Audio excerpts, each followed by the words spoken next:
சமீப காலமா பல்வேறு தொலைக்காட்சி சேனல்ல அதிமுகவை சேர்ந்த சசிகலாவின் ஆதரவாளர்கள் தமிழக மக்கள் எல்லாருமே சசிகலா தான் முதலமைச்சரா வர வேணும், சசிகலாவின் திறமைய, சசிகலாவின் தியாகத்தை, சசிகலாவின் பொதுப்பணிய, சசிகலா மக்களுக்காக செய்த சேவைய இந்த நாடே உணர்ந்திருக்கிறார்கள், அறிந்திருக்கிறார்கள், இந்த மாதிரி எல்லாம் பேசிட்டு இருக்கிறாங்க.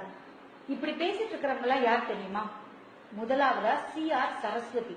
கூகுள்ல போய் ஏடிஎம்கே ஸ்போக்ஸ் பர்சன், அதாவது ஏடிஎம்கேவின் செய்தி தொடர்பாளர் யாருன்னு நீங்க சர்ச் பண்ணி பாத்தீங்கன்னா முதல்ல CR சரஸ்வதியோட பேர் தான் வரும். 2016ஆம் ஆண்டு நடந்த சட்டமன்ற தேர்தல்ல அதிமுக அமோக வெற்றி பெற்றிருந்தாலும் பல்லாவரம் தொகுதியில நின்று போட்டிட்ட CR சரஸ்வதிய அந்த பகுதி மக்கள் நிராகரிச்சு தோற்கடிச்சாங்க. ரெண்டாவது மூணாவதா பேசிட்டு இருக்கிறவங்க B வளர்மதி மற்றும் S கோகுலேந்திரா. 2011ஆம் ஆண்டு நடந்த சட்டமன்ற தேர்தல்ல ரெண்டு பேருமே போட்டிட்டு வெற்றி பெற்று அமைச்சரா பதவியேற்றவங்க. ஆனா 2016ஆம் ஆண்டு நடந்த சட்டமன்ற தேர்தல்ல B வளர்மதி 1000 விளக்கு தொகுதியிலும் S கோகுலேந்திரா அண்ணா நகர் தொகுதியிலும் நின்று போட்டிட்டு அந்த பகுதி மக்களால நிராகரிக்கப்பட்டு தோற்கடிக்கப்பட்டவங்க. நான்காவது ஐந்தாவதா பேசிட்டு இருக்கிறவங்க பொன்னையன் மற்றும் வைகை செல்வன்.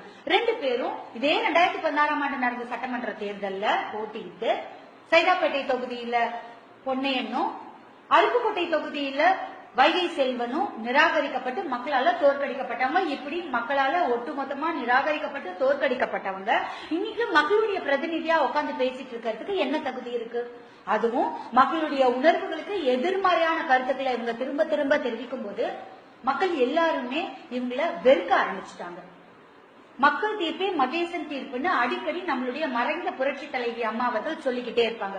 அந்த விதத்துல பார்க்கும்போது அந்த மகேசனே நீங்க வேண்டான்னு ஒதுக்கி ஓரம் கட்டி வச்சுட்ட போது நீங்க திரும்ப திரும்ப உங்களையே பிரதிநிதியா உங்களை நினைச்சுக்கிட்டு உங்களுடைய சுய நலத்துக்காக உண்மைக்கு புறம்பான விஷயங்களை தயவு செஞ்சு பேசிக்கிட்டே இருக்காதீங்க.